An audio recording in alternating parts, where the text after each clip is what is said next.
I now give the floor to Mr. Mark Lowcock. Thank you, Mr. President. Last Friday, 26 July, I spoke via a video link to Dr. Mohammed Abrash, a surgeon at Idlib Central Hospital. Trained in Aleppo, he has been a physician for 28 years, and since 2011, he's been in Idlib. Dr. Mohammed told me he is afraid. He has a room at the top of the building. He says the lower floors and basement are the safest places, so that is where the patients are. A few days before I spoke to him, a bomb landing 50 meters away blew out all the glass and windows of his room. A day or so before that, another bomb had hit a gynecological facility 200 meters away. Dr. Mohammed's hospital is deconflicted under the UN system. Everyone knows where it is. I spoke to Dr. Mohammed because 2 days previously, on 24 July, 3 young sisters were taken to his hospital by emergency ambulance. Their house had been hit by a bomb dropped by a warplane. Dahlia, the 9-year-old, lay on the bed behind Dr. Mohammed as we spoke while he tended to her. Mr. President, you have all seen the pictures of her 2 young sisters because they were printed on the front pages of newspapers all across the world. Rawan, a 3-year-old, buried by rubble, covered in dust, and clinging on to the T-shirt of her baby sister Tuka in a desperate effort to stop her falling to her death off the precipice that the bomb had made of the upper stories of their home. Their mother, just 25 years old, and 5-year-old sister Reham were killed in the attack. Rawan, that brave little 3-year-old, died of her injuries the day after the attack. She had saved her baby sister, who has now been discharged from Dr. Mohammed's hospital. Mr. President, for more than 90 days now, bombing and shelling by the government of Syria, backed by the Russian Federation, has produced carnage in the so-called de-escalation zone of Idlib. On 26 July, the Office of the High Commissioner for Human Rights identified at least 450 civilians who've been killed since late April, including more than 100 in the last 2 weeks alone. We've seen continued reports of attacks killing civilians, including further attacks in the town of these little girls. Many hundreds more have been injured. Over 440,000 have been displaced. Dozens of civilians have also been killed or injured as a result of shelling by Security Council-listed terrorist group Hayat Tahrir al-Sham and the non-state armed groups associated with them. Mr. President, my office and I have now briefed you on this 7 times since 29 April, when the current onslaught started. You will all have seen the statement from the High Commissioner for Human Rights on 26 July. Let me quote from it for you. Despite repeated calls by the United Nations to respect the principle of precaution and distinction in their conduct of hostilities, this latest relentless campaign of airstrikes by the government and its allies has continued to hit medical facilities, schools, and other civilian infrastructure, such as markets and bakeries. These are civilian objects, and it seems highly unlikely, given the persistent nature of such attacks, that they are all being hit by accident. End of quote. She emphasized, and again I quote, intentional attacks against civilians are war crimes, and those who have ordered them or carried them out are criminally responsible for their actions. Mr. President, I last briefed you in your closed meeting on 18 July. I said then that I would respond today to a number of questions that Council members asked me. First, about the information sources we use to determine what is going on. Second, an update on the deconfliction system. Third, about the letter sent to you and the Secretary-General on 16 July by His Excellency the Syrian Permanent Representative. And fourth, whether we would pass on to the International Impartial and Independent Mechanism and the Commission of Inquiry the information we hold about attacks on civilians and civilian objects. First, then, on information sources. Many of you provide us with information which we study carefully. Information that I provide to this Council is information that is from direct or verified sources, triangulated, reviewed, and confirmed. Our teams on the ground tell us what they see.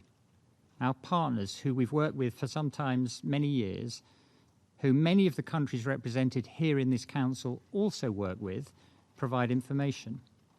Testimony comes from those closest to the source, who are assessed by the UN as credible. We use imagery, including satellite imagery, or geotagged and time-stamped pictures of medical facilities that have been analysed and assessed by the UN. We see videos of explosions, destroyed buildings, scorched bodies, and screaming children. We triangulate all our information. There are many other sources of information. Media organisations report extensively on what's happening. You have all seen their reports and their footage. There's a lot of satellite imagery illustrating the impact of the fighting on towns and villages in southern Idlib over the last 3 months. If, for example, you compare satellite photos of Kafar Nabutha, a town in southern Idlib, taken at the end of April and then again at the end of June, which is what analysts at UNISAT, a UN body with capacity in this area, have done, what you see is a level of destruction consistent with a bombing campaign aimed at a scorched earth policy. Almost every building destroyed in a 3-month period.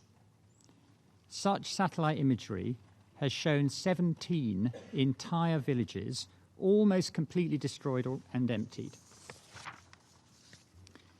Then there is information from organisations delivering humanitarian assistance, including UN agencies like UNICEF, WHO, UNFPA and others, and the many humanitarian partners they finance. These organisations are all financed by you, the member states, on a voluntary basis. You require them to provide you with information on how they're spending your money as a basis for financing them. And some of you hire other independent bodies to double-check that what the delivery organisations tell you is true. These organisations have staffs amounting to thousands of people, most of them Syrians, and a lot of them like Dr. Mohammed. And you can talk to them too, just as I have done. Then, of course, there is the testimony of the people of Idlib themselves. I spoke yesterday by video link to 2 groups of displaced people in different parts of Idlib. I asked them what is happening where they are. Quote, "We are being bombed every day by the Russians and the regime," end quote, is what they said. I asked them what they need. "We just want the bombing to stop," they said. "Do you feel safe?" "No. We are afraid." "What is your hope for the future?" "We just want to live in peace." We know there are people from the Security Council listed terrorist group Hayat Tahrir al-Sham in Idlib who make daily life there difficult for ordinary people. But we also know that estimates suggest that there are about 100 civilians for every fighter. Do the answers from the people I spoke to yesterday sound to you like the words of terrorists? I don't think so. Especially because the people I spoke to ranged in age from 8 years old to 12 years old. They are children, little boys and girls. There are 1 million children just like them in this part of Syria, many forced to flee with their families from elsewhere in the country. I asked if any of them go to school. Quote, "No, it's not safe. They hit our schools." So, Mr. President, there is no shortage of information about Idlib. We all know exactly what's been happening for the past 3 months. Second, I was asked again for information on the deconfliction system. Through that system, humanitarian agencies, mainly NGOs, provide information to OCHA to identify static civilian locations or humanitarian movements. The United Nations then shares the coordinates with the international coalition forces, the Republic of Turkey and the Russian Federation. When there's an incident on a deconflicted site, we notify the parties and request an investigation be undertaken. As I said to you last week, whether the information provided through the deconfliction system is being used by the parties to protect civilian facilities from attack or to target them for attack is an extremely important question. As you know, I've asked the Russian Federation for clarification of what it does with the information we give them. I continue to hope to receive further clarification. We've also sent notes verbal to parties to the conflict in respect of 6 different attacks in northwest Syria in 2019 in relation to deconflicted locations or movements. While we have received a formal response from Turkey, we've not yet received one from the Russian Federation. In spite of our efforts to work with parties to the conflict to prevent attacks on civilian objects and humanitarian workers, I have come to the conclusion that in the current environment, deconfliction is not proving effective in helping to protect those who utilize this system. I have asked my team to meet again with the humanitarian organizations who would like their activities to be deconflicted, to update them on the current situation and determine again whether we should continue to provide information to the parties on new sites or humanitarian movements. Third, I've now seen the letter of 16 July from the Syrian authorities, which I was asked about when I last briefed you. As you know, the letter says that 119 hospitals in Idlib Governorate have been taken over by terrorist groups, no longer serve their original purpose, and cannot be considered hospitals, healthcare centres, or even civilian objects. Few of the facilities referred to in the letter are named, but one that is Marat al-Numan Hospital. According to the UN-led health cluster, it has been functioning as a hospital since December 2014. The current operating partner, helped by the UN, has been supporting the hospital since April 2015, and it is still supporting it today. Another facility that is named is Ibn Sina Hospital, where the basement floors were rehabilitated with funds from the United Nations and other donors, and which has been in operation since April this year. The letter also says that there is no ambulance network left in Idlib. You have all, in recent days, seen footage and photos of ambulances in Idlib, including one used to take those 3 little girls I talked about earlier, Rawan, Tuka and Dalia, to be treated by Dr. Mohammed. The UN continues to support organisations operating ambulance systems in Idlib. As you are aware, medical facilities and transports are entitled to special protection under international humanitarian law, requiring steps to spare them even if they're being used for military purposes. Fourth, on the question of whether we will pass on relevant information we hold to the International Impartial and Independent Mechanism and to the Commission of Inquiry in order to support investigations into the potential violations we are seeing, the answer is yes, we will do that, subject only to the proviso that those giving us sensitive information consent to it being passed on. Mr. President, between January and May this year, more than 6 million people in Syria were provided with humanitarian assistance, with finance provided by donors to allow us to implement the UN Humanitarian Response Plan. An average of 2.9 million people were given some form of help every month. The The humanitarian response plan is needs-based. 85% of all assistance provided reached areas of high severity need, areas where multiple urgent needs have converged and require a systematic and sustained response. There's also a response in areas of lower severity, including for life-saving activities such as vaccination campaigns and nutrition screening.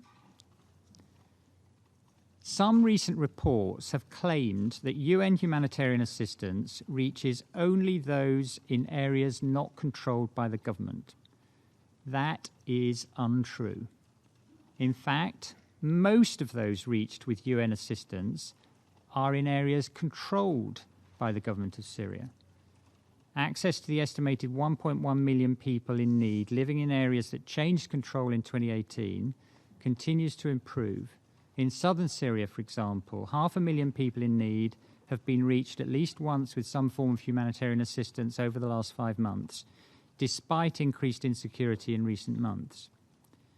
Significant gaps in access still remain across many of these areas. Eastern Ghouta, for example, remains heavily dependent on water trucking more than a year on from changes in control.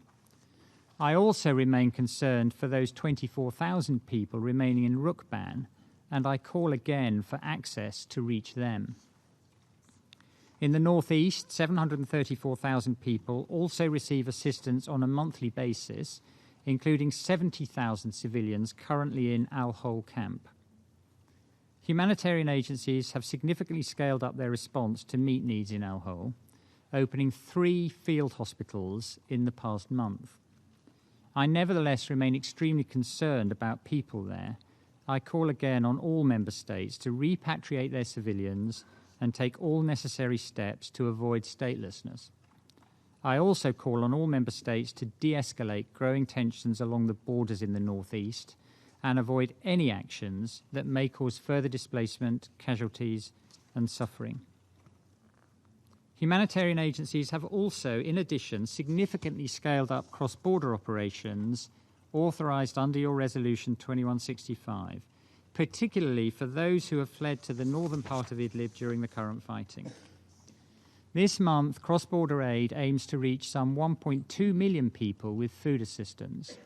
In the current circumstances, there is no other way to provide adequate support to the 3 million civilians who are in the area. Mr. President, I'm not sure I have told you anything today that is different to what you all already know. Many people have told you what is happening in Idlib for many months now. I asked Dr. Mohammed and the children I spoke to yesterday if they have a message for you. They do. We are afraid. Please help us. Make it stop.